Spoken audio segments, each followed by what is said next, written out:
Quand t'es au milieu de l'Antarctique, t'es dans un univers qui est dangereux. On essaye d'être toujours un petit peu dans l'anticipation. Moi, je me levais à 6h du matin. Je mettais 1h30 à faire fondre de la neige et de la glace pour obtenir de l'eau, à manger, à m'habiller, à démonter ma tente, remettre tout dans mon traîneau. Et là, le matin, je vais partir pour 6 sessions de 55 minutes de ski, espacées de 5 minutes de pause. 6 sessions de ski le matin, 6 sessions de ski l'après-midi. Je mangeais toutes les heures. L'aventurier Mathieu Torder est l'invité cette semaine dans le podcast Impact Story. Il commence ses aventures en 2014 en faisant le tour du monde en 4L. En 4L, je pense qu'on est un peu les premiers à avoir fait quand même cette grande boucle. C'est mon plus beau souvenir. On est parti avec Nicolas, on avait 21 ans, on est revenu, on avait 22 ans. Mais l'aventurier ne va pas s'arrêter là et relever des défis hors du commun comme le marathon de Pyongyang en Corée du Nord ou encore une traversée du Sahara en vélo électrique. Mais ce qui va surtout le faire connaître du grand public, c'est son exploit d'avoir relié le pôle sud à ski. Il faut savoir monter une tente dans du vent fort avec des moufles, s'orienter dans un brouillard très épais. Il faut apprendre à s'alimenter, à s'habiller pour ne pas transpirer. Il y a tout un apprentissage. Je suis devenu le premier Français, le plus jeune au monde. Mais pendant son voyage, Mathieu a vécu les dégâts du réchauffement climatique. Très rapidement, dans mon aventure, je me retrouve confronté à un phénomène climatique et environnemental totalement inédit pour le continent, qui est une canicule. J'ai des températures qui sont aux alentours de 0 degré. Ça entraîne des chutes de neige très importantes. Alors pour agir, l'aventurier a décidé de faire connaître ses problèmes au plus grand nombre. La mission que je me suis donnée, c'est de relier la communauté scientifique et le grand public par des films documentaires, par des expéditions. Et si on est chacun acteur, on fait tous partie de la solution. Bienvenue sur Impact Story, le podcast qui part à la rencontre de ceux qui ont un impact positif sur le monde. Entrepreneurs, artistes, citoyens, sportifs. L'objectif est de comprendre leur parcours et leur motivation et d'entendre leurs conseils pour qu'on soit tous moteurs du changement. Bonne écoute. Salut Mathieu. Salut Maman. C'est un plaisir de te recevoir dans ce podcast, dans Impact Story. Est-ce que, pour commencer, tu peux répondre à la question que je pose à tous les invités, qui n'est pas facile, mais qui permet de rentrer vraiment dans le dur, je trouve. Est-ce que tu peux te présenter par ton plus gros échec ? La fameuse question. Un des plus gros échecs que j'ai vécu, c'était un échec lié à mon activité, donc c'est-à-dire l'aventure, le sport. C'est une aventure que j'ai ratée. Une aventure que j'ai ratée parce que j'ai sous-estimé la préparation nécessaire pour atteindre cet objectif-là. Et cet objectif, c'était de traverser toute l'Europe à vélo dans une course qui s'appelle la Transcontinental Race. Donc on part de Belgique et on va jusqu'à Istanbul en Turquie. Et moi, je suis arrivé à Istanbul, mais je suis pas passé par tous les checkpoints qui étaient nécessaires pour avoir une place officielle de finisher. Et je l'ai vécu comme un gros échec parce que j'avais vraiment sous-estimé la difficulté et donc la préparation. Et ça m'a posé pas mal de questions sur la manière dont j'envisageais mes aventures. Alors ça peut paraître comme ça être un petit échec aux yeux des auditeurs, mais pour moi c'était dans la construction d'aventures encore plus grandes et c'était important d'avoir ces points de passage là et clairement j'avais pas fait le job pour aller au bout de mon aventure et aller arriver dans les conditions que je m'étais fixées ou que j'avais espéré à Istanbul. Et t'avais quel âge quand t'avais fait ça ? Quand je suis parti, c'était la 3e édition de cette fameuse course, donc c'était en 2015, et donc je suis pas très bon en maths, mais si je fais la soustraction, je suis né en 1991, j'avais 24 ans. Ok, d'accord. Donc t'as commencé ultra tôt, mine de rien, à faire des expéditions et avoir cet esprit d'aventurier. Ouais, moi c'est quelque chose qui remonte d'il y a assez longtemps, hein. Moi, ma première aventure, je l'ai vécue juste après mon bac. Moi, j'ai passé mon bac en Normandie et je suis parti l'été de mon bac traverser une partie de l'Europe aussi à vélo, sauf que j'étais un peu plus jeune et beaucoup moins expérimenté. Et l'idée c'était de relier Budapest en Hongrie jusqu'à Istanbul en Turquie. Et c'était la première véritable aventure que je vivais parce que je connaissais pas du tout le vélo sur une longue distance, je connaissais pas le voyage itinérant. Mais c'est vrai que ça a commencé assez jeune. Et si je me retourne encore plus sur mon parcours et que je fais un pas en arrière, moi j'ai vraiment été biberonné aux aventures de Tintin et Milou. C'est un truc que je raconte assez régulièrement, mais c'est la vérité, quoi. Mes parents me racontaient que j'étais pas même en CP, que je dévorais les BD de Tintin, et je suis sûr que t'as lu Tintin comme moi, c'est un petit personnage qui part aux 4 coins du monde, quoi, qui va en Inde, qui va en Égypte, qui va même sur la Lune. Et je crois que la lecture un peu précoce de Tintin, moi c'est ce qui a été un petit peu ma fenêtre ouverte sur le monde et ce qui m'a donné envie en grandissant, de partir voyager, de partir découvrir, de partir à l'aventure. Donc depuis que t'es tout petit, tu souhaites être aventurier et partir un peu aux quatre coins du monde. Ouais, moi je disais quand j'étais petit que je voulais être reporter, un peu comme Tintin, quoi. Et finalement, je me suis un petit peu détourné de cette voie du journalisme, même si je l'ai considéré à un moment, pour vivre des aventures, les partager, les raconter. On va en parler, mais c'est vrai que ça date d'il y a longtemps. Moi j'ai commencé à l'âge de 18 ans et ça s'est jamais vraiment arrêté. Aujourd'hui j'ai 32 ans. Mais c'est marrant parce que moi j'ai le sentiment qu'il y a plusieurs types d'aventures, tu vois. T'as l'aventure où tu pars vraiment dans un pays, tu t'installes de manière locale, tu fais un itinéraire, et après t'as aussi l'aventure extrême, comme ce que t'as pu faire. Toi, c'est dans quel type d'aventure t'as voulu te lancer en premier, et pourquoi après t'es parti sur un côté extrême comme tu l'as fait? Au début, c'était des aventures qui étaient très amateurs. Tu vois, quand je te raconte la première aventure à vélo à l'âge de 18 ans, moi j'ai fait un nombre de conneries incalculables dans cette aventure-là, et tant mieux, c'est comme ça que j'ai appris. Mais il n'y avait rien d'extrême, il n'y avait rien de difficile. Moi, le vélo, je l'avais emprunté à un ami qui était plus âgé que moi. J'avais acheté sur le Bon Coin des sacoches que j'avais fixées sur un porte-bagages. Enfin, c'était vraiment fait avec 3 bouts de ficelle. C'était autofinancé parce que j'avais travaillé en tant que serveur dans un restaurant. Donc il n'y avait rien d'extrême, il n'y avait rien de très difficile. La plus grande difficulté, c'était de se mettre un coup de pied aux fesses et de se dire, bah voilà, je pars à l'aventure, je vais vivre ce rêve-là, ce voyage-là, et je vais vraiment prendre ça en main plutôt que de le rêver pendant des mois et des années. Et donc ça, c'était peut-être le côté le plus difficile, mais en soi, l'aventure, elle était accessible, j'ai envie de dire. Après, au fur et à mesure des années, ça s'est un peu professionnalisé, ça s'est mieux construit, et il y a notamment eu une expédition, une aventure qui a été déterminante dans mon parcours. Ça a été un tour du monde que j'ai fait en 4L, donc cette fameuse vieille voiture française produite par Renault. Ce tour du monde, on l'a fait à deux avec mon ami d'enfance qui s'appelle Nicolas, et on est parti pendant 1 an avec cette 4L pour promouvoir le concept du microcrédit ou de la microfinance. Et donc en quelques mots, cette aventure-là, elle consistait en fait à aller rendre visite à des micro-entrepreneurs. On avait, nous, récolté 25 000 euros avant notre départ avec des partenaires, avec des sponsors privés. Ces 25 000 euros-là, ils avaient été distribués, alors c'est une façon de parler, hein, on n'avait pas des mallettes de cash dans la 4L qu'on distribuait par les fenêtres, mais cet argent avait été réparti à 150 micro-entreprises sur notre itinéraire. Et nous, comme des petits enquêteurs de la microfinance, eh bien, on allait rendre visite à ces gens-là, regarder comment l'argent avait été utilisé, parce que le microcrédit, c'est pas utilisé pour acheter des télévisions et des téléphones portables. Le microcrédit, c'est utilisé pour démarrer une activité qui soit génératrice de revenus. Et donc, il y a tout un tas d'hommes et de femmes qui ont recours au microcrédit dans les pays en voie de développement pour démarrer un petit business, une petite activité, et comme ça, voilà, être plus autonome financièrement. Et donc ce voyage-là, nous, il a duré 1 an avec Nicolas. On a fait 50 000 kilomètres à travers 40 pays. Donc on a roulé à travers une bonne partie de l'Asie. Quand on est arrivé au bout de l'Asie, on a mis la voiture dans un container. On a traversé l'océan Pacifique. On a continué notre route sur le continent américain. Donc d'abord la Californie avec San Francisco. Et on est descendu le long d'une route qu'on connaît surtout de nom, qui s'appelle la route panaméricaine ou la route Panamericana, jusqu'à Rio de Janeiro au Brésil. Et à Rio, on a trouvé un bateau sur lequel on a pu monter. On a débarqué à Dakar, au Sénégal, et du Sénégal, on est remonté vers le nord, vers l'Europe, vers la maison. Donc tout ça pour dire que il y a eu des aventures amateurs, il y a eu des aventures un peu plus construites, comme ce tour du monde en 4L.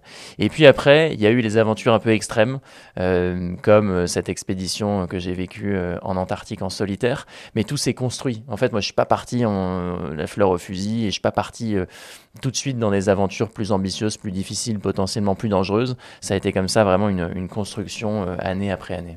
Et comment, pour le Tour du Monde, comment on se prépare à un Tour du Monde comme ça en 4L? Et c'était quoi le plus dur? Bah, comment on se prépare? C'est vrai que moi j'avais eu des expériences à droite à gauche, à vélo, en stop, mais la 4L c'était quelque chose de nouveau, quoi.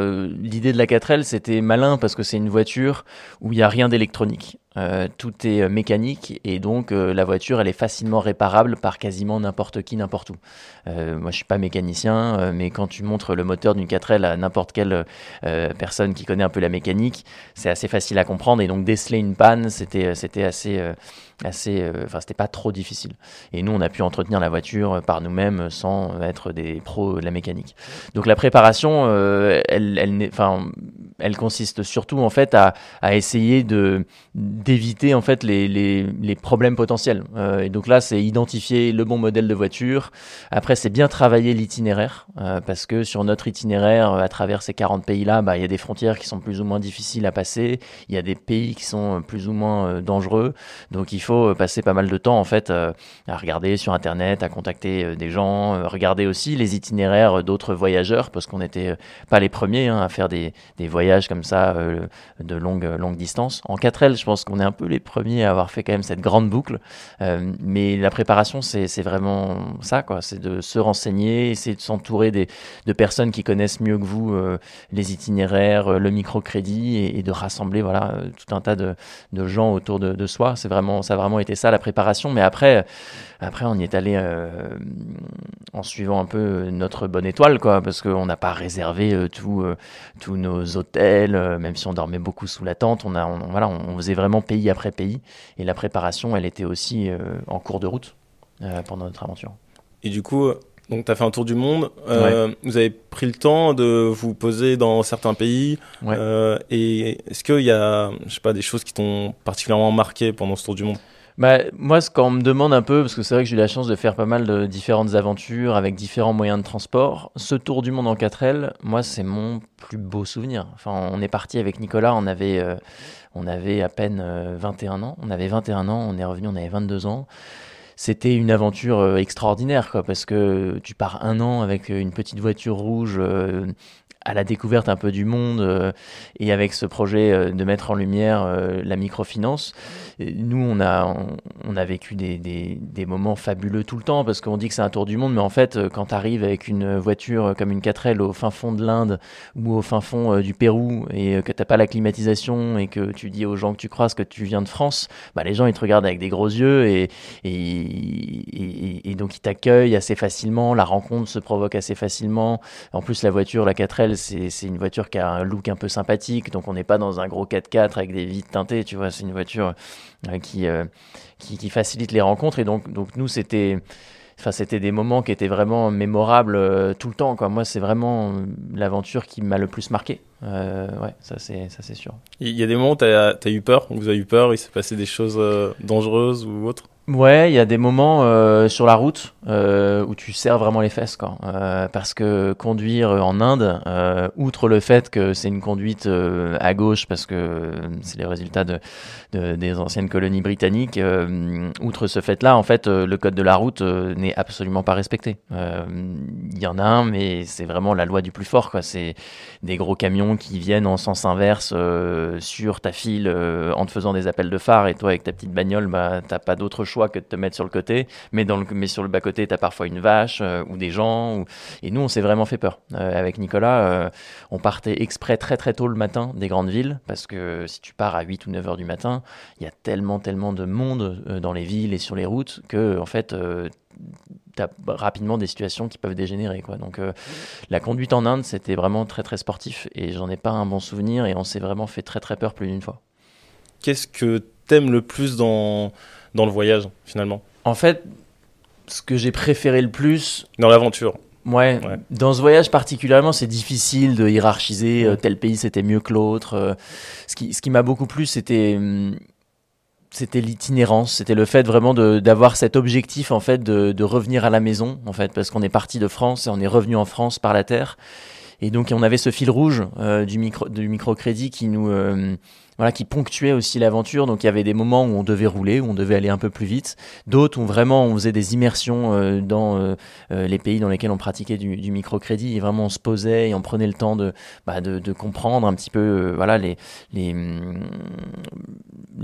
tout ce qui était lié à la microfinance, rencontrer les micro-entrepreneurs, travailler avec les gestionnaires de crédit, parce qu'en fonction d'un pays ou d'un autre, c'est pas la même façon de le pratiquer.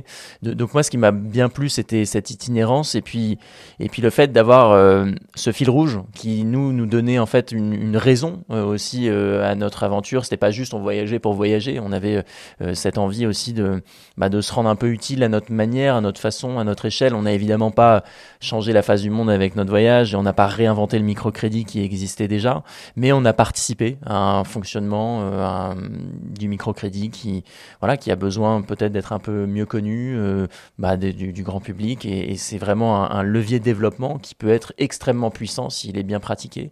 Donc ce qui m'a plu, c'était vraiment ça. Et puis après, on dit tour du monde, mais moi jamais j'aurais la prétention de dire que on a bien connu ces 40 pays. Enfin, quand tu voyages un an avec une voiture, que tu fais 50 000 km, il y a des pays que tu traverses trop rapidement et il y en a d'autres où tu restes un peu plus longtemps. Mais en tout cas, ce voyage, ça a été l'occasion d'avoir un très très bel aperçu de notre belle planète et ça donne envie justement de retourner dans des régions ou des pays de manière peut-être plus posée et plus longue. Parce que mine de rien, faire un voyage d'un an en 4L, faut faire des choix. Et donc il y a des endroits que tu traverses bien trop rapidement.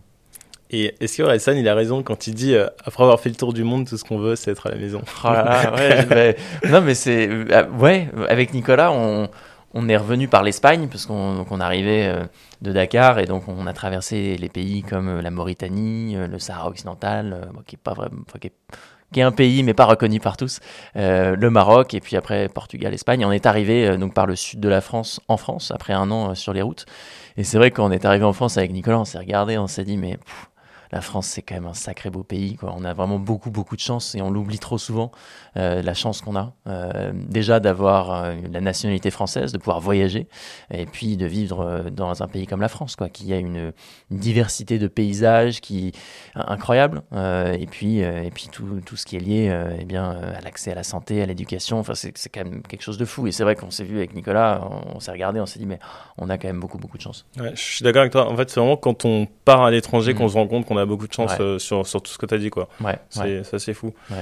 Et du coup après ça donc c'est quoi les autres voyages clés que tu as fait ou après ça, ce tour du monde en 4L, ça a été un vrai accélérateur parce que nous, on est retourné avec Nicolas dans nos études supérieures. En fait, on avait mis entre parenthèses nos études pendant un an pour vivre ce projet personnel.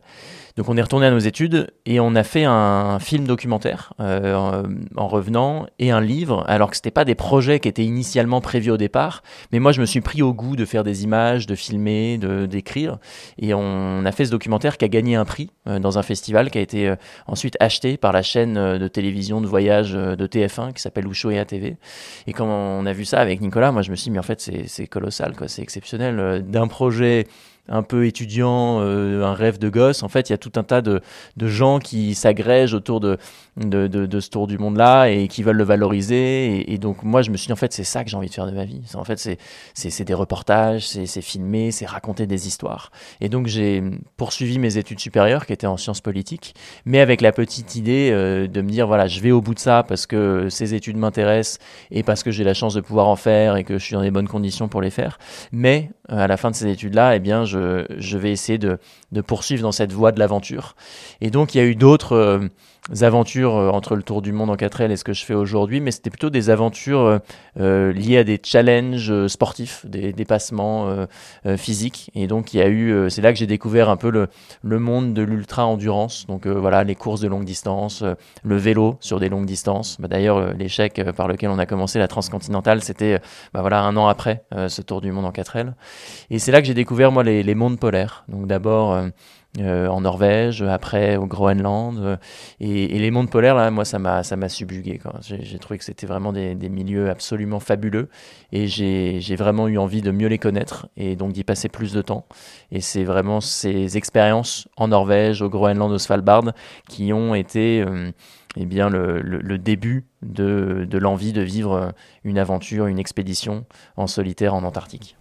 Ok, d'accord. Et du coup, là, est-ce que tu veux nous parler de cette expédition en Antarctique où justement tu as c'est un record que tu as battu qui est, c'est quoi exactement le terme? Moi, je suis pas parti pour battre un record. Je suis parti pour vivre une parenthèse de solitude dans un milieu qui me fascinait.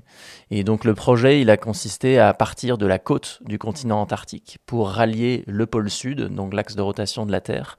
L'Antarctique, c'est bien ce continent qui est le plus au sud de la planète. C'est un continent qui est recouvert de glace et de neige. C'est un continent qui est immense, qui fait 28 fois la taille de la France.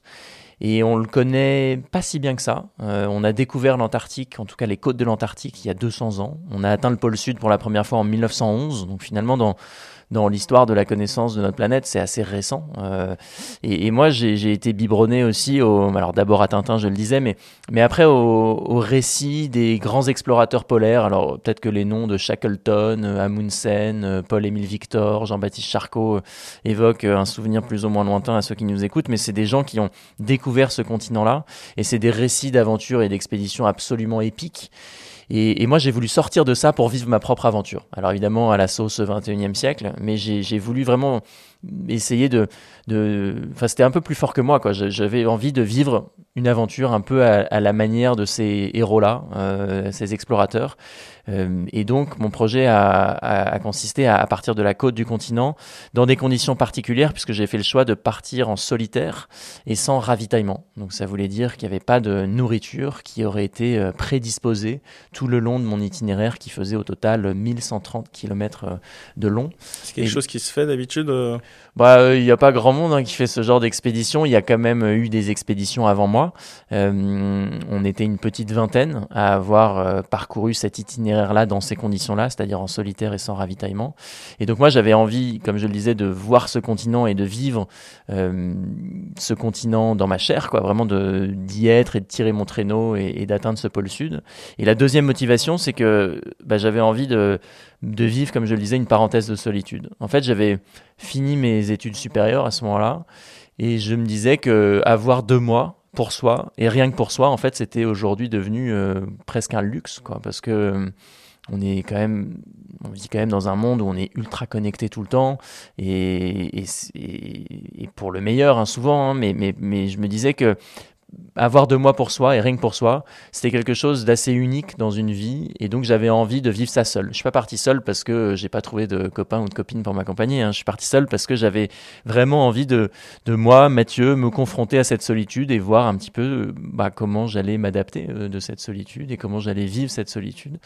Et c'était une expérience incroyable. Donc effectivement, il y a eu des records, mais c'était pas du tout l'objet. C'était vraiment la cerise sur le gâteau, parce qu'en arrivant au pôle Sud, en réussissant l'expédition, je suis devenu le premier Français, et j'étais devenu le plus jeune au monde. Le record a été battu cette année. Mais non. Ouais. Quelqu'un qui a quel âge du coup? Qui a un peu moins d'1 an que moi, et tant mieux. Enfin, je veux dire, un record c'est fait pour être battu, tu vois. Donc moi j'en suis très heureux, et il sera certainement rebattu. Mais c'est vrai que en 2019, quand j'étais arrivé, j'étais le plus jeune du peu de personnes qui se lancent dans ce genre d'aventure un peu folle. Et du coup, comment on se prépare à cette aventure? Parce que de ce que j'ai vu, t'étais tout seul pendant 51 jours. Ouais. Tu marchais avec ta propre nourriture. Ouais, dans un traîneau. Dans un traîneau. Enfin, comment on se prépare à faire tout ça? On se prépare tout simplement en fait en imitant ce à quoi on va se retrouver confronté. Donc pour ça, en fait, on s'entraîne dans un milieu similaire à l'Antarctique. Ça veut dire un milieu polaire. Donc on peut d'abord aller dans les Alpes ou dans le Vercors l'hiver en France. Le mieux, c'est quand même d'aller peut-être en Norvège, où on peut avoir des conditions polaires assez rudes, et on va se retrouver confronté un petit peu aux mêmes conditions que l'Antarctique, c'est-à-dire avec beaucoup de vent, avec du froid, et donc pour moi en fait j'ai multiplié les immersions dans ces milieux-là de nombreuses années avant le départ en Antarctique. Donc c'était des immersions qui duraient plusieurs semaines, alors, peut-être maximum 3 semaines, et que je vivais pas seul. Moi, je partais avec un guide polaire professionnel qui m'enseignait les bonnes pratiques, les bonnes techniques, les bons réflexes à adopter dans ces milieux contraints et contraignants. C'est-à-dire qu'il faut savoir monter, par exemple, une tente dans du vent fort avec des moufles. Il faut apprendre à s'orienter dans le whiteout. Le whiteout, c'est un brouillard très épais.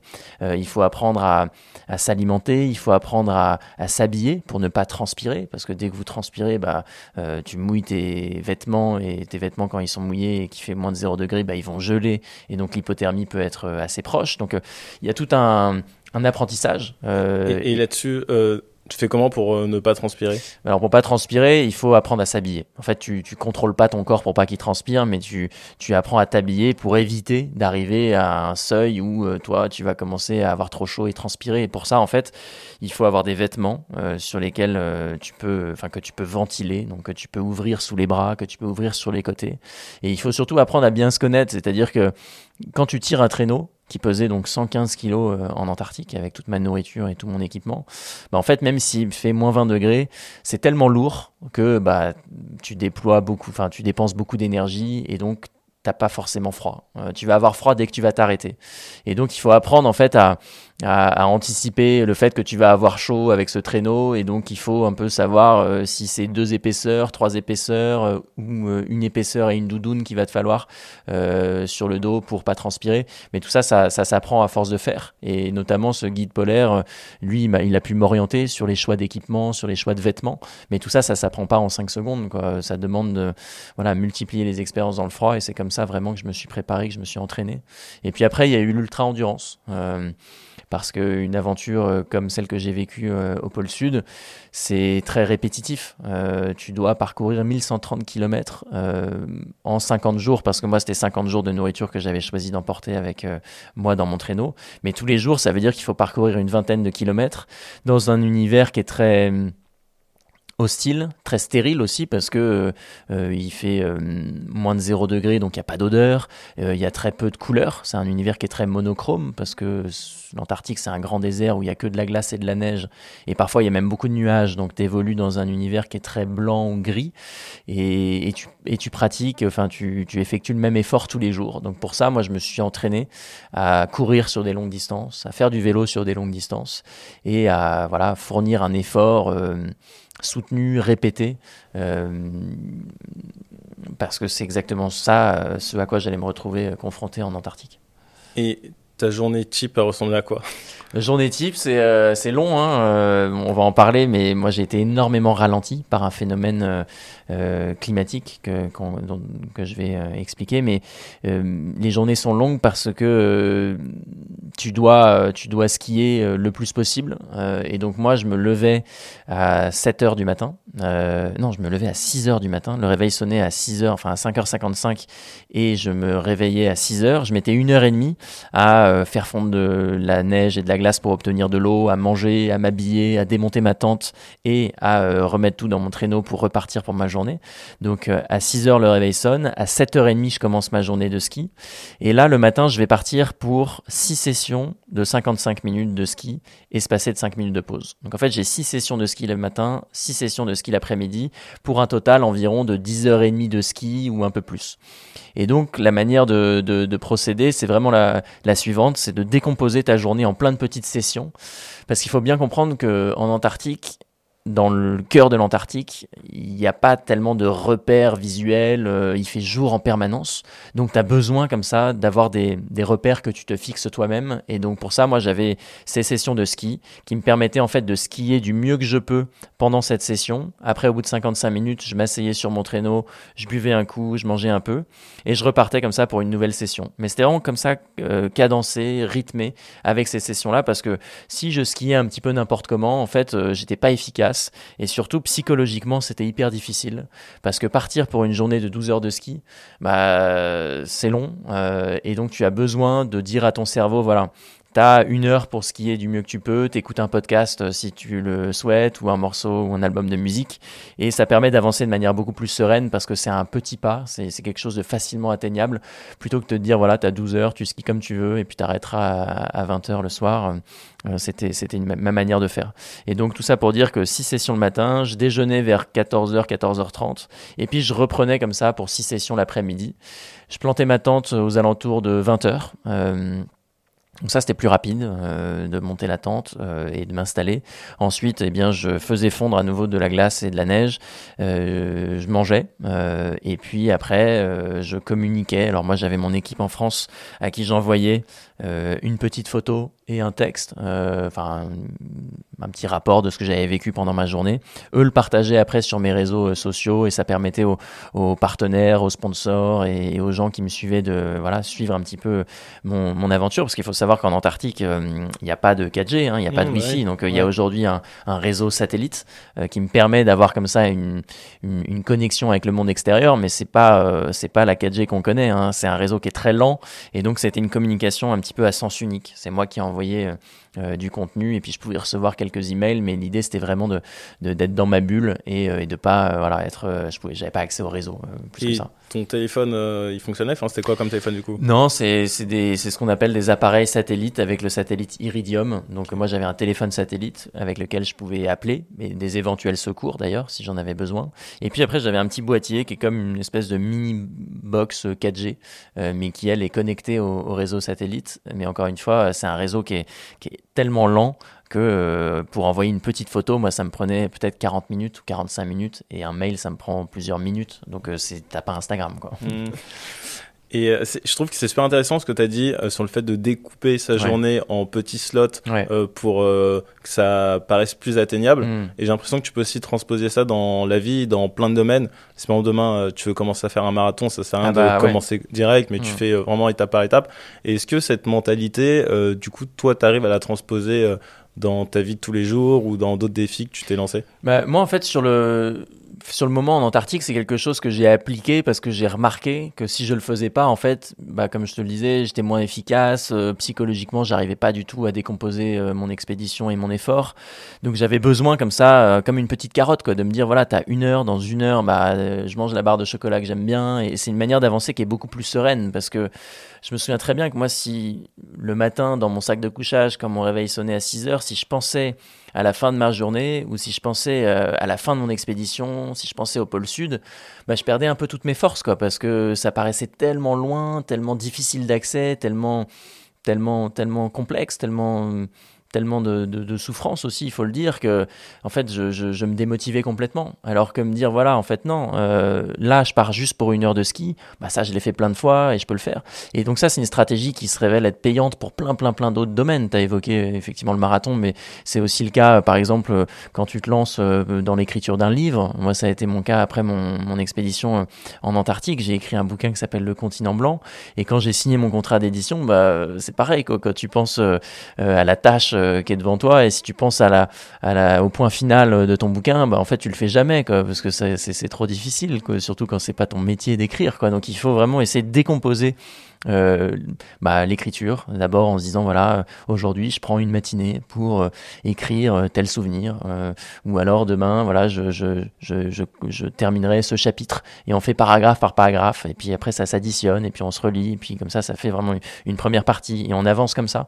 Et je crois que c'est une stratégie qui fonctionne pour dans plein de domaines. Je veux dire, elle marche pour aller au pôle sud, elle marche dans plein d'autres domaines d'activité. Donc moi c'est quelque chose que je réemploie régulièrement dans ma vie de tous les jours. Non, mais c'est super intéressant, parce que du coup je trouve que l'exemple de l'expédition c'est beaucoup plus parlant, et en fait si tu le retransposes à d'autres domaines, tu te rends compte que dans la vie de tous les jours sur d'autres défis ça fonctionne aussi. Et aussi du coup, donc tu pars avec 115 kilos. Tu manges quoi? Enfin, vraiment d'un point de vue très concret, parce que du coup, tu sais, pour qu'on puisse vraiment se projeter. La majorité du poids du traîneau, c'est de la nourriture. Le reste, c'est de l'équipement, donc une tente, un sac de couchage, un tapis de sol, des vêtements polaires, du matériel de réparation. Il va y avoir aussi tout ce qui est lié à la cuisine, donc les réchauds, le matériel aussi pour la casserole, des couverts, etc. Le réchaud, il est hyper important parce que c'est le seul outil qui me permet d'avoir de l'eau. En fait, en Antarctique, il n'y a pas d'eau. Elle existe que sous son état solide, donc de la glace et de la neige. Elle est sous mes pieds. Donc, pour la fabriquer, je dois, avec une pelle à neige, découper des petits morceaux de glace, les mettre dans mon réchaud. Ce réchaud, il fonctionne au fuel, à l'essence. Et une fois que j'obtiens de l'eau, il faut que je la mette dans des thermos. Autrement, elle gèle très rapidement.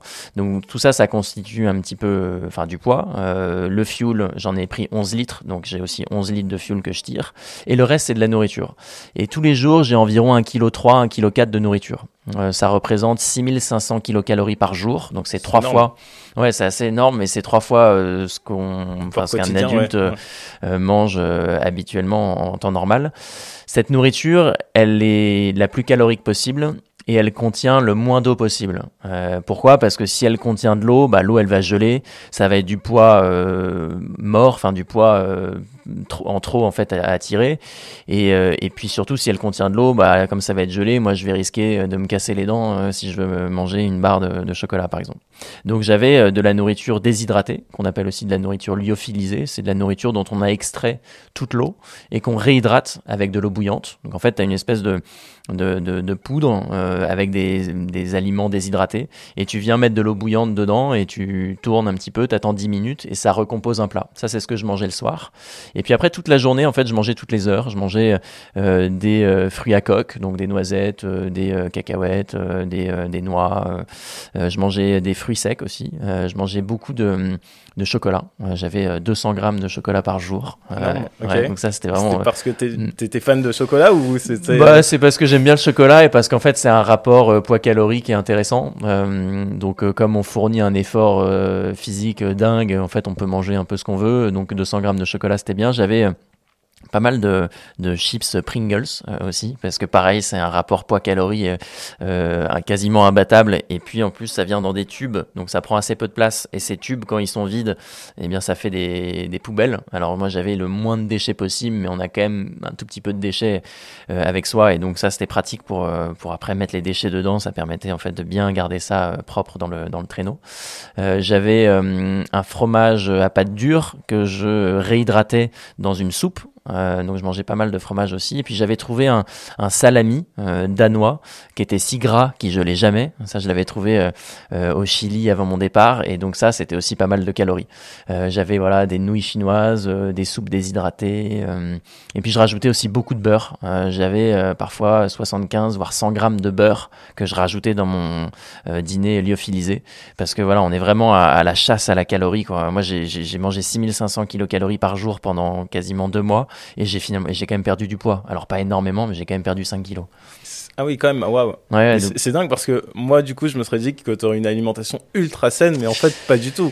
En fait, non. En fait, tu skis 12 heures par jour dans un univers où il fait très froid. Donc, en fait, ton corps est mis à rude épreuve et tu as besoin de calories. Et puis, tu as besoin de nourriture qui soit la plus légère possible. Donc, en fait, t'emmènes pas des fruits et légumes.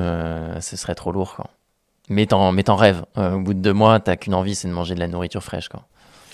Et aussi, quand tu décides de... Enfin, donc, tu marches, donc, il se passe quoi quand t'es tout seul, au milieu de nulle part, ou t'es dans des conditions hostiles? Il se passe quoi dans ta tête? Enfin, comment tu fais pour vivre cette solitude? Enfin, qu'est-ce que tu te dis? Enfin, voilà. C'est vrai que quand tu es au milieu de l'Antarctique, tu es dans un univers qui est dangereux. Pourquoi ? Parce que l'Antarctique, c'est un gigantesque désert. C'est un continent qui est recouvert de glace et de neige. Il y a tellement de glace et de neige que quand tu es au pôle sud, tu as sous tes pieds 3 km d'épaisseur de glace. En fait, l'Antarctique, c'est vraiment notre réserve d'eau douce sur la planète. On dit que c'est 70% des réserves d'eau douce. Et il y a vraiment une quantité phénoménale de glace et de neige là-bas. Et il y a tellement de glace et de neige que comme sur tous les glaciers, eh bien cette neige, elle n'est pas statique. Alors elle se déplace, elle bouge, pas rapidement, mais elle bouge. avec la gravité, en fait, sous son propre poids, elle bouge, elle coule un petit peu vers l'océan. Et ça, ces mouvements-là, ça ouvre des grandes brèches qu'on appelle des crevasses. Donc l'Antarctique, c'est dangereux parce qu'évidemment, il fait froid, mais il y a aussi la présence de crevasses sur l'itinéraire. Donc à quoi on pense quand on est au milieu de ce désert crevassé? D'abord, on est hyper vigilant. On essaye de toujours un petit peu dans l'anticipation. On regarde le GPS, on regarde l'itinéraire, on regarde l'endroit où on met ses skis pour pas se retrouver dans un endroit potentiellement crevassé.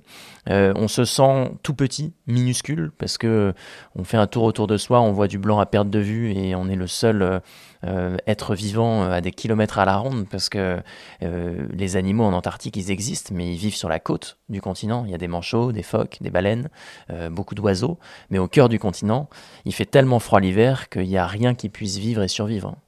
Sur les hauts plateaux en Antarctique, l'hiver il fait moins 70 degrés en moyenne, donc c'est des températures qui sont inimaginables, et donc on est au milieu de ce grand désert, et donc on se sent vraiment tout petit, très privilégié d'être là aussi, parce qu'il faut le dire, l'Antarctique c'est un continent qui est difficile d'accès, qui est sauvage, et donc le fait d'être là-bas, moi tous les jours je me pinçais, quoi. Je me disais que j'avais une chance fabuleuse d'être là, et en même temps on se sent pas en danger, mais on sait qu'on évolue dans un univers dangereux et qu'il faut être vigilant, et donc on est toujours dans un état un peu d'alerte. Et il y a pas, enfin forcément du coup tu sens cette solitude, mais enfin qu'est-ce qu'on se dit quand on est tout seul pendant 2 mois? Enfin à un moment tu tournes en rond, tu penses à quoi? Enfin tu vois c'est. Ouais, moi cette solitude, tu l'aperçois peut-être comme quelque chose de très difficile, mais en fait moi c'était quelque chose que je suis allé chercher. Moi je l'ai toujours accueilli, cette solitude, avec beaucoup d'enthousiasme, de curiosité, parce que c'était quelque chose que je voulais vivre. Et moi j'ai adoré, j'ai adoré le fait de vivre ça seul. Je suis pas quelqu'un de solitaire par nature, mais j'ai bien accueilli cette solitude parce que déjà j'étais curieux de la vivre, et puis par ailleurs je savais qu'elle allait prendre fin. C'est-à-dire que moi mon expérience elle allait durer 50 jours, parce que j'avais pris 50 jours de nourriture, et donc l'aventure elle était encadrée dans le temps. On m'a pas dit voilà Mathieu, on va te déposer en Antarctique et on viendra te chercher quand on viendra te chercher. Ça aurait été difficile à vivre pour moi, mais je savais que j'avais 50 jours pour vivre cette expédition, et il fallait que je la vive du mieux que je peux. Mais donc moi je l'ai pas vécu comme une contrainte, je l'ai vécu comme quelque chose de nouveau, parce que je connaissais pas la solitude sur une si longue durée, et je l'ai vécu comme je le disais, un peu comme un cadeau, quoi, parce que on est seul face à soi-même, donc on se découvre dans des situations nouvelles, on va creuser aussi vraiment au fond de soi, quoi. Moi c'est quand tu fais l'expérience du vide, parce que c'est vraiment l'expérience du vide, l'Antarctique, hein, il fait jour tout le temps, il n'y a pas d'odeur, les animaux, je l'ai dit, ils sont bien loin. Tu te retrouves dans un univers où c'est le grand vide, et en fait, ce qui te reste, c'est ce que tu as à l'intérieur, quoi. Et l'intérieur, l'intériorité, elle est vraiment décuplée dans ce milieu-là, quoi. Et je trouve que c'est hyper intéressant de se retrouver dans ce genre de situation, parce que moi, ça m'était jamais arrivé, et ça te permet en fait de mieux te connaître, tout simplement. Et je dis pas qu'on a besoin d'aller au pôle sud pour mieux se connaître, mais moi en tout cas, parce que j'avais 26 ans à ce moment-là, ça a été d'une richesse incroyable, quoi. Et donc t'as appris des choses sur toi? T'as appris quoi? Ça c'est la grande question, ça c'est la question à laquelle j'ai vraiment eu du mal de répondre quand je suis revenu, parce que j'ai mis du temps en fait à atterrir, à assimiler en fait tout ce qui s'était passé. Et je peux te donner 2 réponses. La première, et on l'a bien évoqué, mais moi je me suis découvert cette capacité à décomposer un objectif dingue en plein de petites parties et à transcender l'effort d'une certaine manière. Parce que sans appliquer cette stratégie-là, j'aurais pas réussi. Et ça, c'est pas quelque chose que j'avais imaginé, anticipé, préparé. C'est quelque chose qui est vraiment venu sur le moment, dans l'action. Et donc cette manière de décomposer un objectif en plein de petites parties, c'est quelque chose que je me suis découvert. Et la deuxième chose que je me suis découvert, ça a été un peu plus intime, ça a été en fait que le fait d'être éloigné autant de mes proches, de mes amis, de ma famille, on se rend compte en fait que c'est ce qu'il y a de plus important dans la vie. Enfin, en tout cas, pour moi, à mes yeux, c'est ce qu'il y a de plus important dans ma vie. Et il y a des projets, il y a des rêves, mais en fait, c'est dingue, quoi, le fait d'être si loin d'eux aussi longtemps, et le fait d'être seul avec moi-même aussi longtemps, et d'être dans un univers où on laisse tout ce qu'on connaît derrière soi, parce que l'Antarctique, c'est un territoire un peu extraterrestre, quoi. Et on vient plonger au fond de soi, comme je le disais, et on se rend compte en fait un peu de ce lien avec son entourage, qui est finalement la chose la plus forte. Et moi, ça m'a rapproché d'eux, mine de rien, même si j'étais pas éloigné d'eux à proprement parler avant de partir. J'ai jamais eu de difficultés avec mon entourage, loin de là, mais on se rend compte un peu de cette chance et peut-être de ce lien absolument indispensable qu'on a avec notre entourage. Et quand tu reviens sur Terre, entre guillemets, c'est pas bizarre quand tu reprends des interactions sociales avec les gens, tu t'es pas dit que, je sais pas, le fait de partir aussi longtemps tout seul, retrouver du monde, revenir, je sais pas, à Paris ou dans une ville où il y a beaucoup de monde, ça crée pas un choc? Il y a un choc qui dure pas longtemps. En fait, moi, quand je suis arrivé au pôle Sud, après 51 jours d'expédition, je suis arrivé sur une base scientifique américaine qui est donc au pôle Sud et qui est en place depuis 1956. Et donc ça a été un premier sas, un petit peu, entre passer d'une extrême solitude et puis après être entouré de scientifiques, de logisticiens qui travaillent là-bas. Ils y sont à l'année? Au pôle Sud, il y a une base à l'année où tu as des scientifiques qui travaillent sur le climat, l'environnement, la glace. L'été, ils sont une petite centaine, 120 il me semble, et l'hiver ils sont 50. Et ils vivent en autarcie totale, parce que l'hiver il fait nuit, il fait trop froid, donc ils vivent vraiment en vase clos, quoi. Nous les Français, on a 2 bases scientifiques, une qui s'appelle Dumont-d'Urville, qui est sur la côte du continent antarctique, en face de la Nouvelle-Zélande, si on doit schématiser la géographie, et puis il y en a une autre qui est un peu plus dans les terres, qui s'appelle Concordia, et qui est partagée avec les Italiens. Et donc, il y a plein de bases scientifiques, on pourra en parler en Antarctique, mais il y a une activité scientifique très importante. Et donc, moi, quand je suis arrivé au pôle Sud, il y avait cette base. Et donc, j'ai eu ce sas un petit peu de décompression, si je peux dire, où pendant 7 jours, je suis resté là-bas. Et puis après, il y a eu le retour donc au Chili, parce que moi, mon point de départ, il était le plus proche de l'Amérique du Sud. Et puis après, en France. Et en fait, oui, ça fait un peu un choc. Moi, ce qui m'a le plus manqué dans cette expédition, et je m'en suis rendu compte en revenant au Chili, ça a été de voir la nuit, la présence de la nuit, et la présence d'odeurs. En fait, il y a pas d'odeur en Antarctique. T'es dans un univers où t'as l'impression que tous tes sens sont mis en sommeil. Parce que, c'est un univers qui est très sec. Et moi, je me souviens quand je suis revenu au Chili, dans la ville de Punta Arenas, qui est au bord de la mer, j'avais l'impression d'être arrivé dans un pays tropical, quoi, d'être dans une jungle, alors que tu sens un peu l'humidité parce que t'es proche de la mer, mais tu redécouvres un petit peu tout ça, quoi, la nuit, les odeurs de chlorophylle, les odeurs de la mer, les couleurs aussi, les arbres, et donc tout ce que on prend nous pour acquis dans nos vies un petit peu de terriens. Tu les redécouvres et c'est génial, quoi. Et donc ça, c'est un peu un choc. Mais bon, malheureusement, en fait, on se réhabitue assez vite. À la vie réelle. Et pendant ton expédition, tu as aussi constaté les conséquences du réchauffement climatique. Ouais. Est-ce que tu peux nous en parler Bien sûr, moi cette aventure au pôle Sud, c'était un rêve de gosse, c'était un challenge, c'était un défi que je m'étais fixé et j'ai voulu être très honnête avec cette ambition, cette envie dans la manière de raconter mon expédition et de d'ailleurs trouver des partenaires aussi. Parce que je me suis évidemment posé la question de dire que je pourrais porter des messages sur l'environnement, mais en même temps, à ce moment-là, quand je suis parti en 2018, je trouvais que c'était un peu malhonnête de ma part parce que le point de départ, c'est que c'était un rêve de gosse. Et donc j'ai préféré assumer ça et trouver des gens pour m'aider qui se reconnaissent dans cette vision de dépassement de soi, de vivre ses rêves pour m'aider à financer ce projet. Parce que moi, j'ai pas gagné au loto. J'ai dû vraiment trouver des partenaires pour me financer le projet. J'ai vu que ça coûtait 100 000 euros. Ouais, le total Pourquoi ? de l'expédition, c'est 100 000 euros. Pourquoi ? Parce que l'Antarctique, c'est tellement difficile d'accès que ça coûte très très cher en fait d'y aller et de revenir du pôle Sud. C'est vraiment la majorité du budget est consommé pour aller en Antarctique et revenir du pôle Sud. Et donc moi, quand je prépare ce projet-là, je souhaite assumer le fait que c'est un rêve.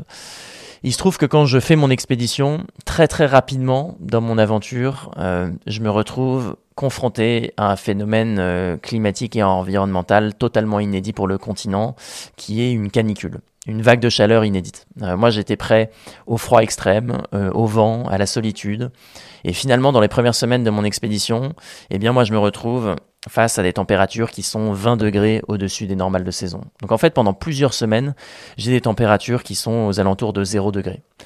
Et ça, c'est un vrai problème parce que le fait qu'il fasse chaud en Antarctique, le fait qu'il fasse chaud d'ailleurs dans les mondes polaires en règle générale, eh bien, ça entraîne quelque chose d'un peu contre-intuitif, mais ça entraîne des chutes de neige très importantes. En fait, il faut comprendre que l'Antarctique, c'est un continent qui est entouré d'un océan qu'on appelle l'océan austral. Et le fait qu'il fasse chaud, eh bien, ça entraîne une évaporation plus importante de cet océan. Et donc, l'évaporation de cet océan provoque de l'humidité. Cette humidité, elle provoque des nuages et donc des précipitations au-dessus de l'Antarctique. Et donc le fait qu'il fasse chaud, eh bien ça entraîne des chutes de neige plus importantes sur le continent antarctique. Quand, je le précise, l'Antarctique, en moyenne, ça reçoit moins de précipitations que l'Afrique. L'Antarctique, c'est un continent très sec. Et moi, je reçois tous les jours 20, 25, 30 cm de neige fraîche, tous les jours, sur ma tente, devant mes skis, quand en fait, il n'est pas censé neiger vraiment. Et ça, moi, ça me ralentit énormément, puisque le traîneau, qui est très lourd, eh bien, il s'enfonce dans la neige poudreuse, il s'enfonce dans la neige fraîche. Moi, mes skis, ils agrippent plus du tout la surface comme ils devraient le faire. Et donc, en fait, je parcours, il y a des jours, je fais 7, 8, 9, 10 kilomètres, quand il faut que j'en fasse 15 ou 20 pour atteindre mon objectif du pôle sud en 50 jours. Parce que moi, j'ai pris 50 jours de nourriture, j'en ai pas 70. Et il me faudrait, à ce rythme-là, peut-être 70 jours d'autonomie pour atteindre mon objectif. Donc, très rapidement, moi, dans mon expédition, je remarque que ça va être beaucoup plus dur que ce que j'ai imaginé, ça va être beaucoup plus long aussi que ce que j'ai imaginé, et surtout, si je suis pas plus rapide, s'il continue de neiger de telle sorte, ben en fait, je vais pas y arriver. Et donc, moi, face à ce défi, j'ai appliqué 2 stratégies qui se sont révélées être payantes. La première, c'est que j'ai choisi et j'ai commencé à me rationner très tôt. Donc, rationner ma nourriture. Ça voulait dire mettre de côté de la nourriture tous les jours pour pouvoir être autonome sur la glace plus longtemps. Mais surtout, j'ai choisi de skier beaucoup plus. Et donc, au début, moi, je pensais skier 8-9 heures par jour. Et en fait, ce que je t'ai expliqué, c'est que j'ai commencé à skier beaucoup plus longtemps, donc 10 et ensuite 12 heures tous les jours, sans prendre un seul jour de repos, alors que j'en aurais pris un si les conditions avaient été bonnes. Donc il a fallu skier beaucoup plus longtemps pour atteindre donc ce fameux pôle sud, et j'ai réussi après 51 jours, mais ça a été quand même vraiment une course contre la montre. Et tout ça pour dire que c'est cette canicule, cette vague de chaleur qui a duré pendant plusieurs semaines, bah moi ça a fait un électrochoc, quoi, parce qu'évidemment le réchauffement climatique, j'y étais, je connaissais, j'y étais sensible, mais le fait de le vivre directement en Antarctique, dans un milieu qui est quand même très très loin de toute activité humaine, bah j'ai pris conscience que voilà, le climat de la Terre était vraiment détraqué, quoi, jusque dans nos pôles, et ça m'a donné, je crois, le fait de vivre ça, une forme de responsabilité pour témoigner de ce qui se passe dans les pôles. Il y a tout un tas de scientifiques, évidemment, qui travaillent sur ces sujets-là. Et moi, je ne suis pas un spécialiste de l'environnement ou du climat, mais je crois qu'on a vraiment besoin de ces scientifiques qui produisent de la science, des rapports, qui alertent. Et on a besoin aussi peut-être de communicants, de témoins, d'ambassadeurs, de gens comme moi qui peuvent faire le lien entre ces scientifiques qui produisent de la science et le grand public qui a besoin peut-être de se rattacher à cette science-là par des documentaires, par de la présence dans les médias, par des podcasts, par des expéditions, par des conférences que je donne beaucoup dans les écoles, par des conférences dans les entreprises aussi. Et donc le rôle, l'activité, la mission que je me suis donnée, c'est ça, c'est de relier la communauté scientifique et le grand public par des films documentaires, par des expéditions. Et ce point de départ de cet engagement, ça a été cette expérience de cette canicule en Antarctique quand je faisais mon expédition vers le pôle. Mais surtout que les scientifiques, aujourd'hui, le problème, c'est qu'ils ne sont pas écoutés, et donc c'est pour ça qu'ils ont besoin de relais. Tout à fait. Que le fait que tu puisses en parler, les gens s'intéressent d'abord à l'aventure, tu vois, comme à travers le podcast, et ensuite ils sont sensibilisés au réchauffement climatique. Et c'est aussi ce que j'essaye de faire, tu vois, avec un backstory, c'est sensibiliser de manière indirecte via différents sujets. Donc là aujourd'hui c'est l'aventure, mais avant on avait reçu Lucie Lucas, donc c'était via le cinéma. D'accord. Et je trouve que ça permet justement de sensibiliser de manière indirecte, et c'est peut-être un peu plus fort pour certaines personnes. Bah, moi, je crois que c'est primordial. Tu dis, je trouve ça dramatique que les scientifiques soient pas écoutés et que personne ne s'intéresse un peu plus à ce qui se joue aujourd'hui sur notre planète. Et je crois qu'on a besoin de toucher tout le monde dans tous les secteurs d'activité. On a besoin de convaincre encore un peu, malheureusement. Et ça passe par l'émotion, ça passe par de l'information, ça passe par de la vulgarisation scientifique. Et moi, c'est ce que j'essaye de faire avec mes expéditions, mais je le fais aussi avec un fonds de dotation qui s'appelle Témoin polaire et qui est spécialisé justement dans cette sensibilisation sur la perte et la fonte de la cryosphère. La cryosphère, c'est toutes les surfaces glacées de notre planète, donc les glaciers, les banquises, les calottes polaires, donc l'Arctique et l'Antarctique. Et avec ce fonds de dotation, on est très investi pour justement agir auprès de la jeunesse et du grand public.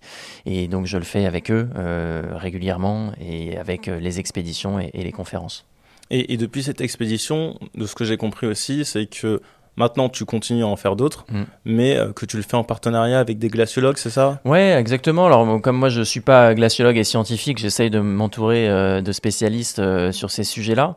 Et l'idée, c'est vraiment de raconter ce qui se passe sur ces calottes polaires ou dans ces glaciers. Et donc, pour te donner 2 exemples, on est parti, par exemple, réaliser un film documentaire sur la fonte des glaciers alpins en traversant les Alpes en ski de randonnée avec une guide de haute montagne, un écrivain voyageur et une glaciologue. Et donc on est parti de Chamonix jusqu'à Zermatt et on a fait tout un tas de mesures sur les glaciers qu'on a nous en France et en Suisse pour expliquer un petit peu ce qui se passe dans nos Alpes. On sait que les glaciers reculent, on essaie d'expliquer pourquoi c'est un drame et en quoi ça va nous impacter nous tous, pas seulement les Alpes mais toutes les régions aux alentours et au-delà. Et donc l'idée c'est vraiment de relier l'aventure avec des sujets environnementaux, climatiques, avec des spécialistes. Donc moi, mon rôle, il consiste à rassembler ces équipes-là et à monter ces expéditions ou ces films. Il y a eu donc ce film qu'on a appelé La haute route au fil des glaciers, mais il y en a eu un autre plus récent où là, on est allé raconter l'histoire d'un glacier qui s'appelle le glacier Fedtchenko, qui est le plus long glacier de montagne du monde. Il est situé en Asie centrale, plus précisément au Tadjikistan. Et ce glacier, c'est une réserve d'eau pour l'Asie centrale. En fait, l'Asie centrale, ce sont tous ces pays en ce temps, tu sais, le Kazakhstan, le Turkménistan, le Kirghizistan, le Tadjikistan, l'Ouzbékistan. Ce sont des pays ultra-continentaux dans lesquels il pleut quasiment jamais.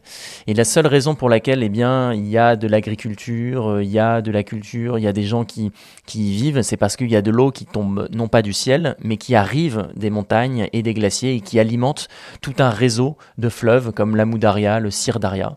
Et donc nous on est allé montrer le lien en fait qui existe entre ces glaciers de haute montagne qui sont à l'abri des regards, qui sont très loin en fait des villes en aval, et on est allé montrer en fait le lien très ténu et existentiel qui existe entre ces glaces et les villes en aval. Et on est parti aussi d'un drame écologique qui est donc la disparition de la mer d'Aral. T'en as peut-être entendu parler, c'est une mer qui a été asséchée pour des raisons économiques et politiques. Et cette mer, elle était alimentée par les glaciers qui alimentaient des fleuves et ces fleuves qui alimentaient cette mer, qui est une mer fermée. Et elle a été asséchée dans les années 70-80 par l'irrigation excessive pour la culture du coton. Et donc, il y avait beaucoup de pompage dans ces fleuves qui alimentaient cette mer, et cette mer s'est rétrécie et aujourd'hui, elle est quasiment disparue. Donc, on est allé raconter un peu l'histoire de ce glacier, de la mer d'Aral, pour montrer en fait que nos glaciers, ils sont absolument primordiaux et indispensables pour la vie humaine. Et aujourd'hui, du coup, comment t'occupes ton temps ? Moi, j'occupe mon temps. Moi, c'est l'aventure qui me fait courir. Mais aujourd'hui, mon activité, c'est une activité multicasquette parce que pour faire des expéditions, il faut les préparer. Donc, il y a un long temps de préparation. Ça veut dire de convaincre des partenaires, des sponsors à travailler avec nous. Faire ces expéditions, il faut aussi les valoriser. Donc, moi, je passe beaucoup de temps aussi à valoriser ces projets-là à mon retour. Donc, ça veut dire faire de la présence dans les écoles pour expliquer un petit peu ce qu'on a vécu et ce qui se passe dans les pôles. Ça veut dire aussi faire des films. Ça veut dire aussi écrire dans la presse spécialisée. Ça veut dire aussi raconter tout ça comme à ton micro. Donc ça prend du temps. Donc moi, j'ai autant une casquette de d'entrepreneur parce qu'il faut trouver des moyens de valoriser les projets, autant une casquette d'auteur parce que je passe du temps à écrire sur ces aventures-là, que de réalisateur parce que on fait des films documentaires aussi. Donc voilà comment j'occupe mon temps. C'est à la fois la préparation des expéditions, vivre les expéditions, qui est en fait une petite partie de mon emploi du temps, et puis après valoriser au retour tous ces projets-là par tous ces canaux que je t'ai évoqués, les conférences, les films, les podcasts et l'écriture. Et je suis obligé de te poser la question parce que je me pose la question depuis tout à l'heure, mais pendant ton expédition pôle Sud, quand tu voulais aller aux toilettes, tu faisais comment ? C'est la fameuse question qui revient. Les toilettes, quand il fait moins 40, c'est pas simple. La réponse, si on peut pas se retenir et qu'on est dehors, c'est le plus rapidement possible. Il n'y a pas trop de secret. Il faut regarder un peu d'où vient le vent et se mettre dos au vent et peut-être un peu protégé avec son traîneau. Le mieux, c'est vraiment d'être à l'intérieur de sa tente. Pourquoi ? Parce que la tente, elle protège du vent. Elle crée aussi un effet de serre et donc il peut faire beaucoup plus chaud à l'intérieur de la tente que la température extérieure. Beaucoup plus chaud, c'est parfois 20 degrés de plus. Donc on est quand même vachement plus à l'aise pour faire ce qu'on a à faire. Et puis il y a une petite partie dans cette tente où on est en contact direct avec la neige. À l'entrée de la tente, il y a un petit sas. Et donc là, on peut creuser un trou, faire ce qu'on a à faire. Ça gèle très rapidement. C'est le seul déchet qu'on puisse laisser derrière soi quand on fait une expédition comme ça à sa propre force en Antarctique. Et donc voilà, ça se passait assez bien. Ok. Bon, on va pas finir sur cette question quand même, mais je me posais, j'étais obligé de la poser. Et du coup, c'est quoi pour toi avoir de l'impact ? Avoir de l'impact, c'est pour moi être acteur, être actif sur sa zone d'influence. C'est pas moi qui le dit, c'est un monsieur qui s'appelle Jean-Louis Etienne. Je sais pas si ça te parle, mais Jean-Louis Etienne, c'était le parrain de mon expédition en Antarctique. C'est un monsieur qui a fait tout un tas d'expéditions polaires, qui était le premier homme à avoir atteint le pôle Nord en solitaire en 1986. C'est un mec, moi, qui m'a énormément inspiré. C'est un très bon pédagogue. C'est un vulgarisateur de la science aussi. C'est un fervent défenseur de l'environnement. Et Jean-Louis, il dit ça. Il dit soyez acteur et actif sur votre zone d'influence. On a tous une zone d'influence. On est parents, on est frères, on est mari, on est femme, on est chef d'entreprise, salarié. On est tous entourés par des gens. Et je crois qu'on a tous une zone d'influence. Et donc, je pense qu'avoir de l'impact, c'est ça. C'est vraiment prendre conscience qu'on est capable d'avoir de l'influence sur nos réseaux.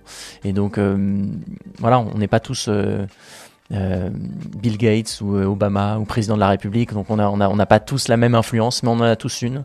Et je crois que c'est important d'en prendre conscience. Et si on est chacun acteur, eh bien, on fait tous partie de la solution. Et je crois qu'il faut vraiment, prendre conscience de ça, d'être acteur sur sa zone d'influence. J'aime beaucoup. Enfin, vraiment, je pense que c'est l'une de mes réponses préférées parce qu'elle montre vraiment que, tout le monde a de l'impact dans, justement, comme tu dis, sa zone d'influence. Bien et sûr. que c'est pas réservé, tu vois, à une poignée de personnes, à une élite. Ouais. Et qu'en fait, finalement, chacun peut faire quelque chose dans son domaine, tu vois. Tout à fait. Donc, super, j'aime beaucoup. Merci beaucoup. Merci à toi.